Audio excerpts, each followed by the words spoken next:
மக்கள் அனைவருக்கும் வணக்கம். தமிழக வெற்றி கழகம் அதனுடைய நிறுவனர் விஜய் அவர்கள், நடிகர் விஜய் அவர்களுடைய பக்கம், இன்ஸ்டாகிராம் பக்கம். இது எதற்காக பார்க்குறோம் அப்படின்னா, மாநாடு சமீபத்தில் நடத்தினார். அதில் ஒரு வீடியோ ஒன்று எடுத்தார். அந்த வீடியோ ஒன்று போஸ்ட் பண்ணுறாரு.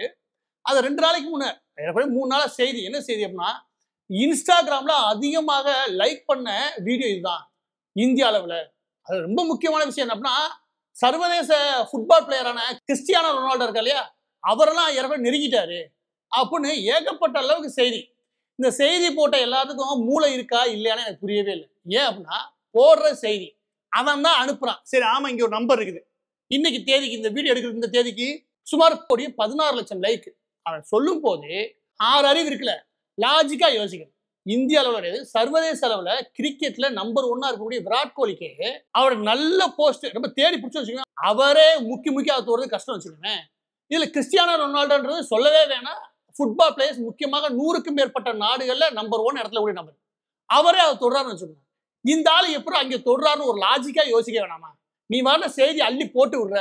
இந்த செய்தியை எங்க இருந்து கொடுக்குறாங்க அப்படின்னா, செய்தி கொடுத்த இடம் வேற என்ன கிடையாது, லாட்டரி மார்ட்டினோட மருமகன் இருக்காரு இல்லையா, யாரு, ஆதவ அர்ஜுனா, அங்க இருந்து தான் இந்த செய்தி போடுங்க, நாங்க அவ்வளவு தூரம் வந்துட்டோம் பாருங்க அப்படின்னு சொல்லி இந்த போஸ்ட் அனுப்பி விடுறாங்க. அவங்களுக்கு இருக்க சொல்லிட்டு செய்தி போட்டுறாங்க.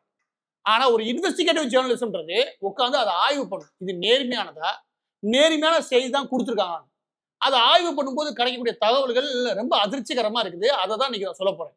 இதை ஏன் நம்ம செய்ய வேண்டியிருக்கு அப்படின்னா, ஒரு இன்ஸ்டாகிராம் பக்கம் போயிட்டு போறாங்கன்னு சொல்லலாம். ஆனா இது அவர் படத்துக்கு பண்ணா பரவாயில்ல.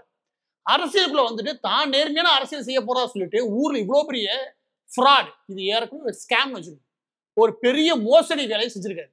அந்த மோசடி வேலையை செஞ்சு ஒரு பின்பம் கட்டமைக்கிறதுக்கான வேலையை விஜயும் விஜய் தரப்பினரும் செஞ்சிருக்காங்க. அப்போ ஒரு அரசியலுக்குள்ள வர்றதுக்கு முன்னாடி நீ இவ்வளவு ஸ்கேம் பண்றேன்னா, வந்ததுக்கு அப்புறம் என்னென்ன சேட்டை பண்ணுவேன் அப்படின்னு தோண ஆரம்பிக்கும். இது என்ன நான் சொல்லுறேன். இவன் முதலாவது லாஜிக்கா ஒன்று சொன்னேன். விராட் கோலி, கிறிஸ்டியானோ ரொனால்டோ இவங்களுடைய லைக்ஸ் எவ்வளவு வருது, இந்த ஆள் யாரு, எப்படி இவ்வளவு வருது இப்படின்னு ஒரு ஒப்பீடு இருக்கு. இது லாஜிக்.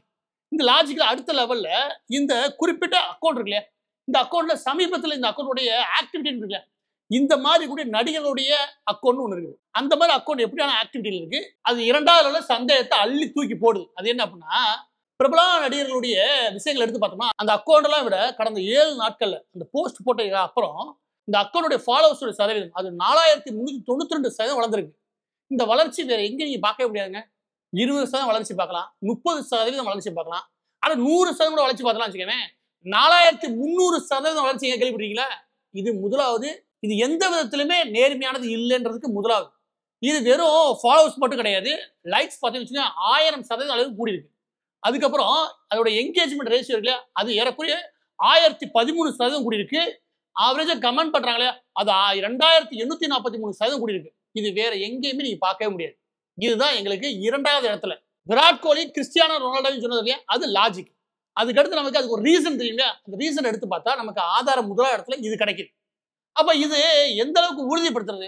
உறுதிப்படுத்துறதுக்கு முன்னாடி நமக்கு என்ன தெரியணும் அப்படின்னா, உண்மையிலேயே இங்க மக்கள் தொகை தான் எவ்வளவு பேர் இருக்காங்க, அதாவது தமிழ்நாட்டை பொறுத்த வரைக்கும். ஏன்னா தமிழ்நாட்டுல ஒரு கட்சி ஆரம்பிச்சிருக்காரு இவர், திரைப்பட வழியில் இல்ல, ஒரு கட்சி ஆரம்பிச்சிருக்காரு. அந்த கட்சியில இருந்து எடுத்த ஒரு வீடியோ. அப்ப தமிழ்நாட்டுக்குள்ள ஒரு 20, அந்த கூட்டத்தை நீங்க பார்த்தா தெரியும், ஒரு 20-30 வயசு பையன் வச்சுக்கோங்க, பெரும்பாலும் பேர். அந்த 20-30 வயதுக்கு உட்பட்டவர்களுடைய ஒட்டுமொத்தமான வாக்கு இருக்கிறது 2 கோடி தான். அதை தவிர சின்ன பசங்களாம் எடுத்து வச்சுக்கோங்க, உள்ள இருக்கிற சின்ன பசங்களாம் எடுத்து வச்சுக்கோங்க, ஏறக்குறைய ஒரு 3 கோடி பேர் இருப்பாங்க.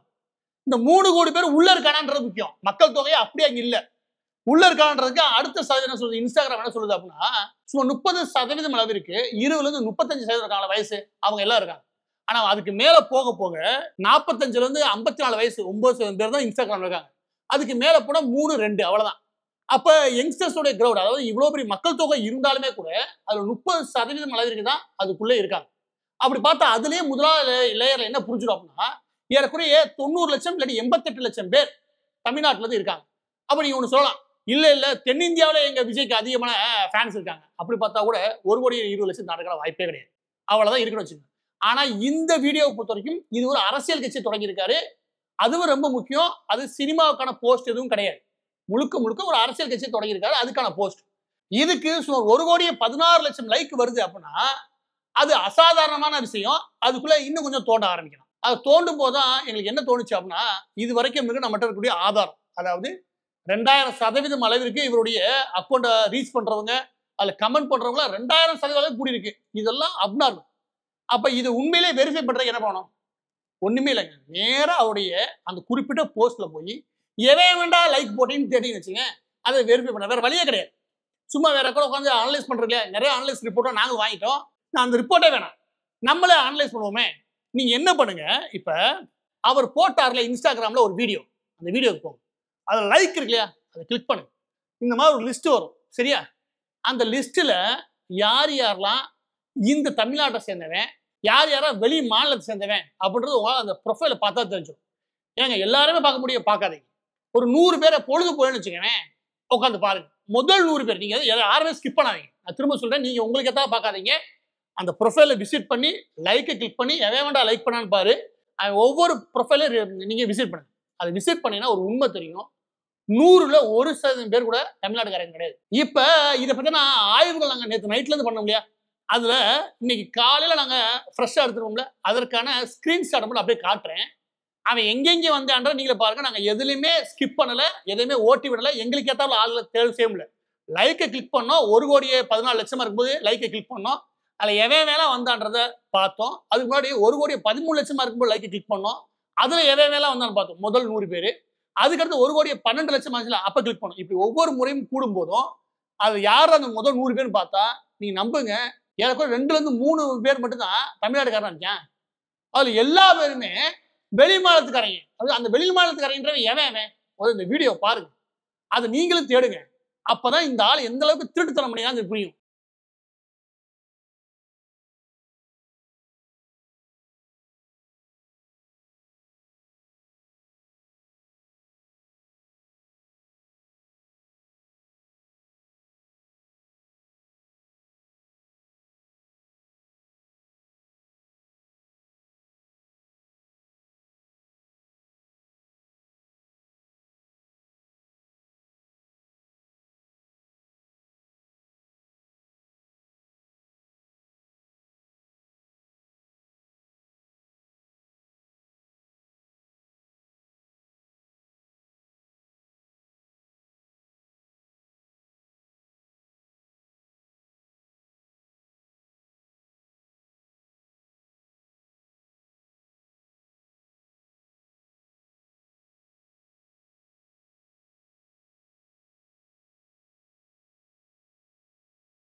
அப்ப இதுல எங்களுக்கு கிடைச்ச உண்மை என்ன? இந்த ப்ரொஃபைல்லாம் வச்சு ஆவரேஜா இத சர்வே எடுத்தப்போ எங்களுக்கு கிடைச்ச உண்மை என்ன அப்படின்னா, இந்த லைக்க போட்டவங்கள எந்த ஊருக்காரங்க அப்படின்னு பார்த்தீங்கன்னு மத்திய பிரதேஷ், பீகார், அதுக்கப்புறம் உத்தரப்பிரதேஷ். இந்த பகுதி, இது 3 மாநிலங்கள்ல மட்டும் சுமார் 38% பேர் போட்டிருக்கான்.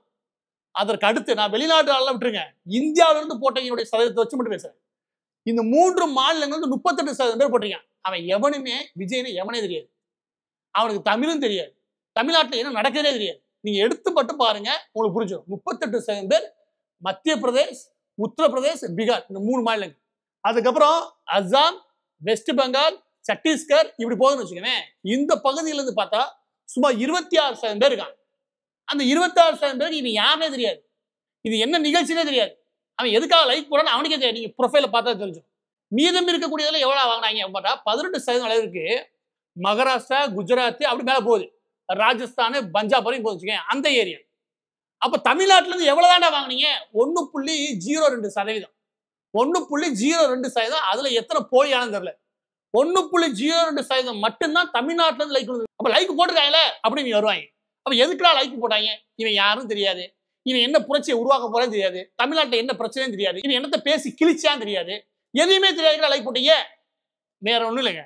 அதுல இந்த லாட்டரி கும்பலுடைய காசு இருக்குல்ல, அதை வச்சுக்கிட்டாங்க. ஏறக்குறைய இதுக்கு ஒரு 40 இருந்து 50 லட்ச ரூபா செலவு பண்ணியிருப்பாங்க. அந்த 50 லட்சத்தை செலவு பண்ணி இந்த மாதிரி வெப்சைட்ல ஃபுல்லா என்கொயரி பண்ணியிருக்காங்க. எப்படி லைக், அதாவது 2500 லைக் வாங்குறதுக்கு எவ்வளவு காசு, 50,000 லைக் வாங்குறதுக்கு இந்த 50,000 லைக் வாங்குறதுக்கு நீங்க 10,000 கட்டினா போதும். இந்த மாதிரி நேஷனல் இன்டர்நேஷனல் ஏகப்பட்ட சைட் இருக்கு. இன்ஸ்டாகிராமுக்கு தான் இதுக்கு ஸ்பெஷல். இது ட்விட்டர்லாம் பெருசா ஒர்க் ஆகலன்னு வச்சுக்கோங்க, பெருசா ஒர்க் ஆகல, அது நடக்கலன்னு சொல்ல மாட்டேன், பெருசா ஒர்க் ஆகல. ஆனா இன்ஸ்டாகிராம் இந்த பொழப்பாவே செய்யறாங்க. இந்த மாதிரி ஏகப்பட்ட வெப்சைட் இதை ஃபுல்லா பிடிச்சாங்க, தேடி பிடிச்சி. இதை தாண்டி டெலிகிராம்லயே ஒரு குரூப் இருக்குது, வாட்ஸ்அப்ல ஒரு குரூப் இருக்குது, லைக் போறதுக்கு மட்டுமே. அவன் எல்லா பேரும் 1000 ரூபாய் ஆரம்பிச்சு 80,000 1 லட்சம் ரூபாய் வரைக்கும் கட்டிருக்காங்க காசை. எல்லா பேரும் காசை கட்டி வளைச்சு வாங்கியிருக்காங்க.